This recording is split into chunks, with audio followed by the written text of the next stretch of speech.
अस्सलाम वालेकुम। उम्मीद है आप लोग खैरियत से होंगे।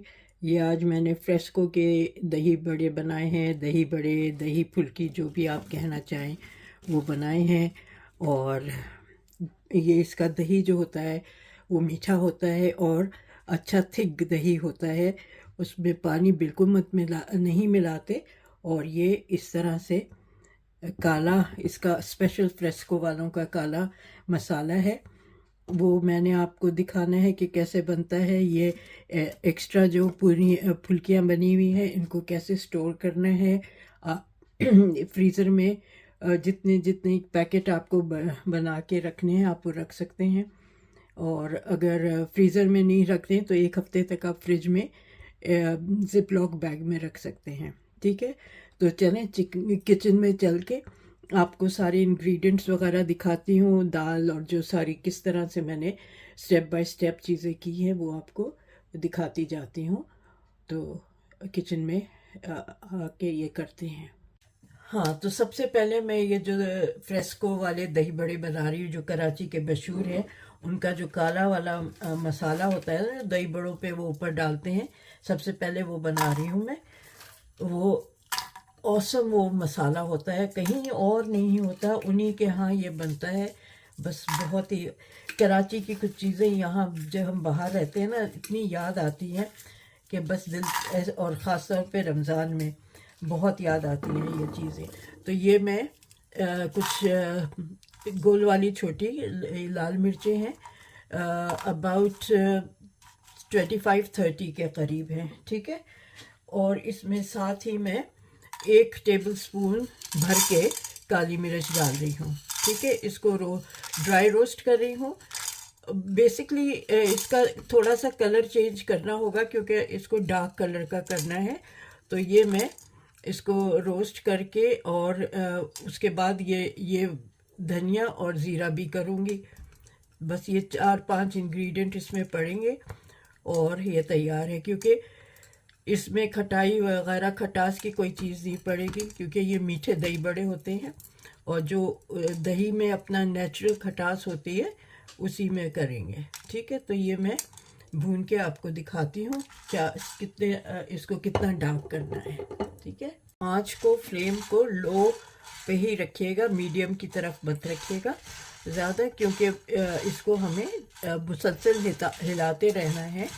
और एक ये ख्याल रहे कि एक तरफ से डार्क ना हो, ये आराम से चारों तरफ से ये मिर्चें जो हैं डार्क हो जाएं। काली नहीं करनी है लेकिन अच्छी खासी डार्क करनी है इनको। ठीक है, इसको मुसलसल हिलाते रहें। एक तो इसका मॉइस्चर भी इसमें जो होता है वो ख़त्म होता है और इसके फ्लेवर्स निकल के आते हैं, इसके जो ऑयल होते हैं ना वो निकल के आते हैं, तो उससे बहुत अच्छा फ्लेवर बन जाता है। ये देखें, आपको नज़र आ रहा होगा ये अच्छा खासा डार्क हो गया है। ठीक है, इसको जलाना नहीं है, ये डार्क हो गया है। इसको निकाल लेती हूँ। फिर मैं धनिया और ज़ीरा इसी तरह उसको भी रोस्ट करती हूँ। ये 1 टेबल स्पून भर के धनिया है। मिर्चें जब जलती हैं ना वो होती हैं ड्राई रोस्ट, तो एक हलक में जाके लगता है। तो ये मैं पहले ये डाला है और फिर 1 मिनट के बाद मैं ज़ीरा डाल दूँगी क्योंकि ज़ीरा जल्दी से रोस्ट हो जाता है। इसका भी इतना ही करना है कि इसकी मॉइस्चर इसमें से ख़त्म हो जाए। तो उस तरह करें ना तो ये मसाले ज़्यादा लंबे चलते हैं, ख़राब नहीं होते, इनके फ्लेवर भी कायम रहते हैं।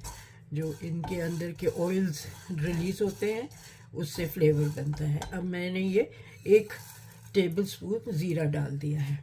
ठीक है, फिर इसको मैं जब ठंडा हो जाएगा तो इसको पीसूँगी और इसमें फिर एक इंग्रेडिएंट रह गया है वो डालूँगी। तो आपको दिखाती हूँ जब ये हो जाएगा। तो ये भी देखें अच्छी तरह से हल्का सा गोल्डन सा हो गया है। ठीक है, ये भी अब मैं उतार लेती हूँ, चूल्हा बंद कर देती हूँ और इसको भी अलग निकाल के रख देती हूँ और जब ठंडा होगा तो इसको पीसूँगी। अच्छा जी, ये मैंने 300 ग्राम थिक योगर्ट लिया है। ग्रीक योगर्ट काफ़ी थिक है ये।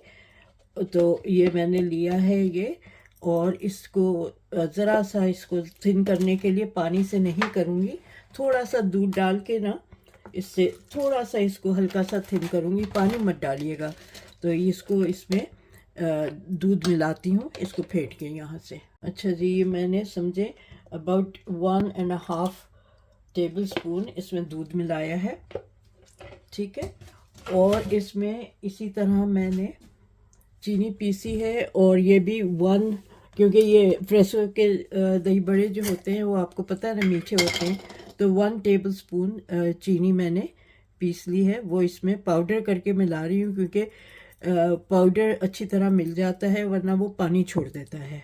चीनी जो है पानी छोड़ देती है अगर दरदरी हो तो ये मैंने 1 टेबल स्पून चीनी का डाल लिया है। अगर ज़रूरत पड़ी तो बाद में थोड़ी सी और डाल लूँगी। अभी फ़िलहाल मैंने 1 टेबल स्पून पीस के डाला है।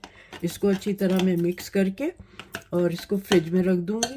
फिर आपको जो इसकी दही बड़ों की वो है, बड़े हैं, क्या कहना चाहिए, फुल्कियाँ हैं मूंग की दाल की, वो दिखाऊंगी कि उसको किस टेक्सचर में पीसना है, ठीक है। ये फेंट के आराम से मैं इसको फ्रिज में रख देती हूँ। इसका टेक्सचर देखेंगे इस तरह से है, ठीक है। बहुत रनी नहीं है, बहुत थिक नहीं है। This is the perfect texture.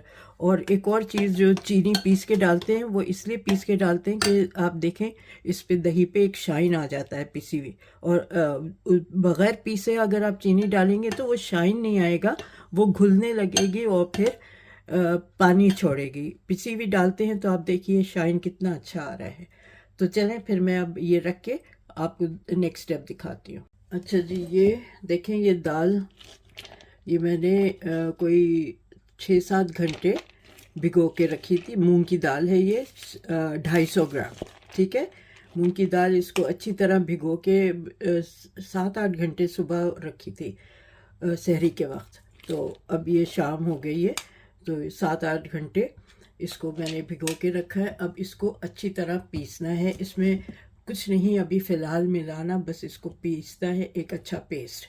और अगर ज़रूरत पड़ेगी तो थोड़ा थोड़ा पानी डालती जाऊंगी, इसलिए मैंने पानी यहाँ करीब रख लिया कि अगर थिक हो जाएगा और पीसेगा नहीं तो थोड़ा थोड़ा करके पानी डालती जाऊंगी। ये देखें इसका टेक्सचर, ये बिल्कुल कोई दरदरापन नहीं है, इतना अच्छा इसका पेस्ट बन गया है।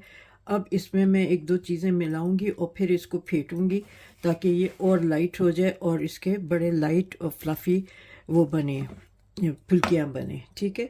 तो मैं आपको दिखाती हूँ मैं क्या क्या डाल रही हूँ। ये मैं 1/4 टीस्पून वो डाल रही हूँ सौंठ, ठीक है। इससे बड़ा अच्छा फ्लेवर आता है।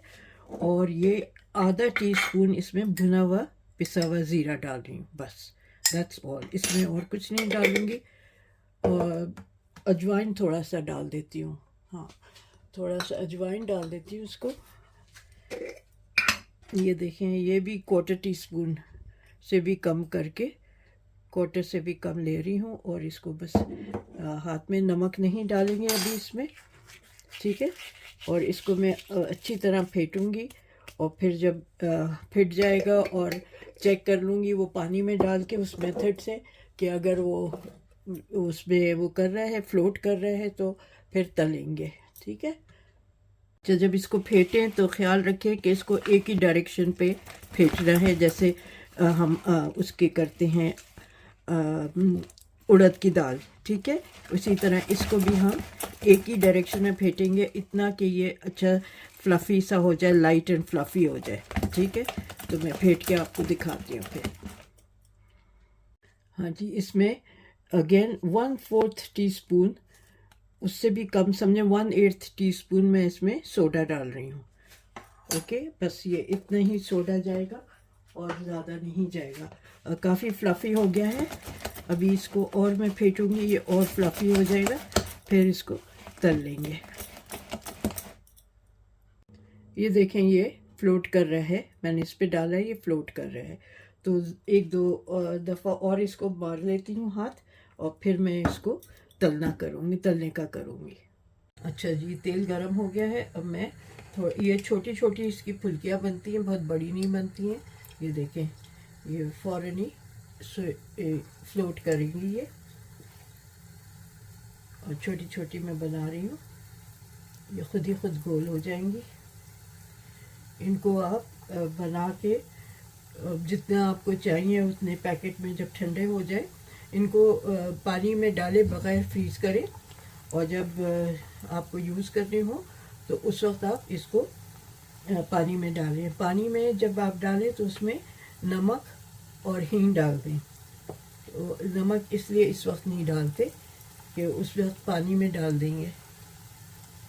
तो ये मैं देखिए कैसे अच्छे गोल गोल होते जा रहे हैं, खुद ही खुद पलटते जाएंगे ये, और इनको ज़रा गोल्डन कर लूँगी तो इनको उतारती जाऊँगी। ठीक है, ये देखें ओवर क्राउडेड, ये क्योंकि फूलते जाएंगे तो ये सब जब ऊपर आ जाएंगे तो उसके बाद मैं इस पे चमचा हिलाऊंगी, अभी नहीं। थोड़ा सा ये जो इधर है इसके ऊपर तेल डाल दूँ तो ये सेट हो जाएगा। ये देखें खुद ब खुद मुड़ने लगेंगे ये देखें टर्न हो जाएंगे यूँ। हम लोग जब छोटे थे अम्मी करती थी ये, तो हम लोग बड़े फैसिनेट होते थे। अच्छा, अब आजकल बहुत से लोग इसको मूंग की दाल के आटे से बनाते हैं। मैंने हमेशा बचपन से यही देखा कि पहले तो सिलों पे पिसती थी दाल, तो दाल ही से बनते हुए देखे हैं। जब दाल है तो फिर आटे की क्या ज़रूरत है, लेकिन आजकल जल्दी के लिए लोग जो है वो आटे से बनाते हैं, उसको फिर भिगोना वगैरह नहीं पड़ता है, या तो इसलिए। लेकिन आई स्टिल प्रेफर जो पुराना ट्रेडिशनल मेथड है, ऑथेंटिक मेथड है। बस इसको अब चलाते रहेंगे ताकि ये इवनली सब तरफ से गोल्डन हो जाए। इसी तरह मैं सारे तल के आपको दिखाऊंगी। ये देखें, ये इसका कलर होना चाहिए। ठीक है, ज़रा सा डार्कर साइड पे हो, क्योंकि जब आप इसको पानी में डालेंगे तो इसका कलर हल्का हो जाएगा। तो बस इसलिए भी ये मैंने थोड़े से डार्क रखे हैं, डार्कर गोल्डन।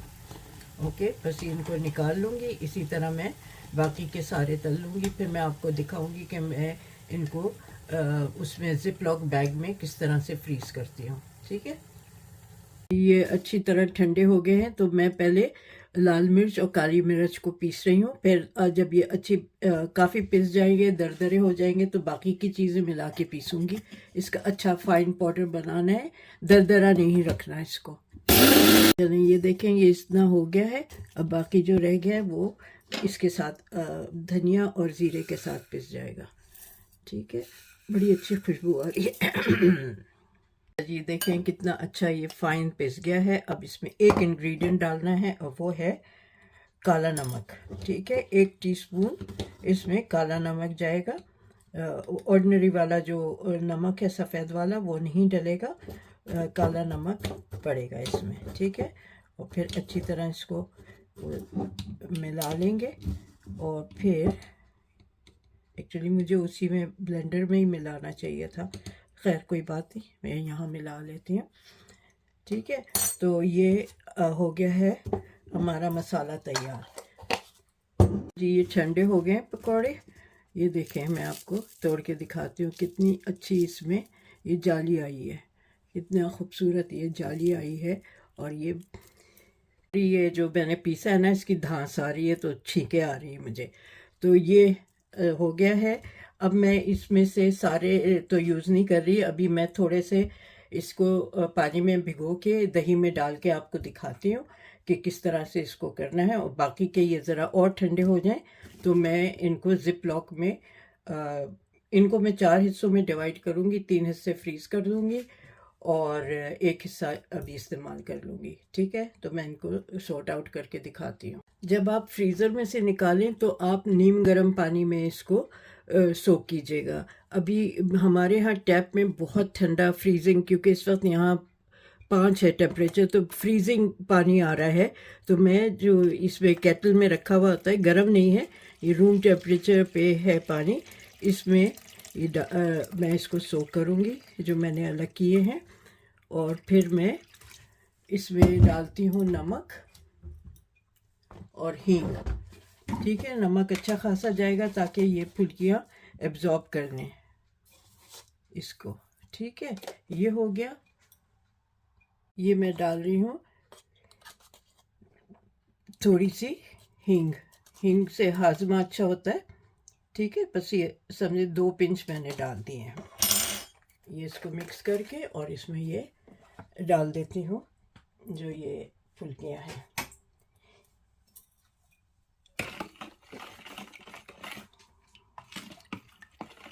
ठीक है, बस इसको सोक करती हूँ 5-10 मिनट के लिए। फिर मैं आपको इनको दही में डाल के सब सर्व करके दिखाती हूँ। ओके जी, ये अच्छी तरह सोक हो गए हैं और इनको बस बहुत ज़ोर से वो ना करिएगा, ये इस तरह से हाथ में ऐसे ही एक एक दो लेके और इसका पानी निचोड़ दीजिएगा, ऐसे दबा दबा के ये वापस अपने शेप पे आ जाते हैं। ये देखें, तो इससे ये है कि ये एक्सेस ऑयल भी निकल जाता है इसमें और ये सॉफ्ट, और दही में जाएंगे तो ये एब्जॉर्ब कर लेंगे दही को। तो चलें, ये इसका मैं निकाल के दही में मिला के आपको दिखाती हूँ। देखें कितनी अच्छी जाली बनी है एक एक इसमें फुल्की में। ये देखें, ये इतनी सॉफ्ट, कोई गुठली नहीं, कोई कुछ नहीं। और ये अब मैं इसको आपको सर्व करके दिखाती हूँ। कितने इसमें दही में चमक है, एंड वो सिर्फ चीनी पीस के डालने में है। अगर चीनी पीस के नहीं डाली होती तो इस वक्त ये इतनी चमक ना होती इसमें। इसको ऐसे दबा दबा के नीचे कर दें। ठीक है, मुझे कराची का फ्रेस्को याद आ रहा है, वहाँ से या बंस रोड से भी बहुत दफ़ा लाते थे मेरे वालिद। तो बस यादें हैं वहाँ की। अब पता नहीं आजकल वहाँ हालात कैसे हैं। चलें, ये सब हो गया। अच्छा, इसमें जैसे कोई चटनी नहीं पड़ती है और किसी किस्म की, ना हरी ना इमली की ना कुछ, ये बस ये इसी तरह ये होता है। और काला मसाला जो ये बनाया है मैंने वो पड़ेगा। ठीक है,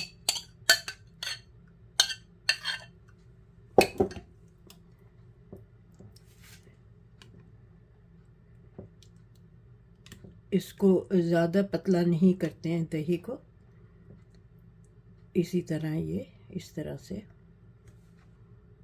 हाँ जी, तो आपने देखा आज की रेसिपी कैसे बनाई है। सिंपल है, मैंने स्टेप बाय स्टेप पहले, इसीलिए मैंने ये जो मसाला है उसकी सारी इंग्रेडिएंट्स भून के ड्राई रोस्ट करके उनको ठंडा करके पहले वो रख दिया। फिर दही फेंट के उसमें जो शुगर चीनी का पाउडर बना के वो मिलाया, उससे दही में एक ग्लेज आ जाता है, एक चमक आ जाती है जब आप इसमें पिसी हुई चीनी मिलाते हैं। ठीक है, फिर मैंने आपको के सामने ये दाल, मूंग की दाल जो मैंने 7-8 घंटे भिगो के रखी थी वो पीसी है और इसमें जो जो चीज़ें डाली हैं वो आपको दिखा दी हैं। और ये देखें, ये फुल्की जो है अभी इतनी क्रिस्पी है।